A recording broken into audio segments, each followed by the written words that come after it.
আকাশে তারা ঝলমলে নানা রঙের আলো, একটু পরপরই রূপ নিচ্ছে ভিন্ন ভিন্ন অবয়বে। এমন চমকপ্রদ আয়োজন দেখে উচ্ছ্বাস প্রকাশ করছেন দর্শনার্থী ও পর্যটকরা। কেউ কেউ আবার ব্যস্ত মুহূর্তগুলোকে ক্যামেরা বন্দি করে রাখতে। এমন চিত্র দেখা মিলল চীনের শানডং প্রদেশে।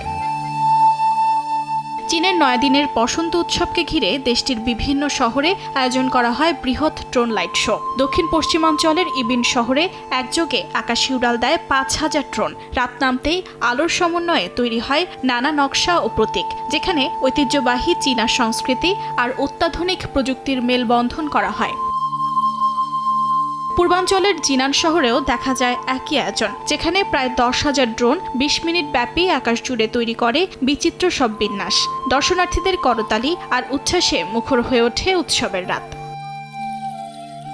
বসন্ত উৎসব দেশটির সবচেয়ে গুরুত্বপূর্ণ পারিবারিক ও সাংস্কৃতিক উদযাপন। এই বছর 17 ফেব্রুয়ারি শুরু হওয়া উৎসবে পারিবারিক পুনর্মিলন, ঐতিহ্যবাহী খাবার আর শুভেচ্ছা বিনিময়ের পাশাপাশি যুক্ত হয়েছে প্রযুক্তি নির্ভর আলোর প্রদর্শনী, যা উৎসবকে দিয়েছে নতুন মাত্রা। অর্জিতা শাহজিন, সময় সংবাদ।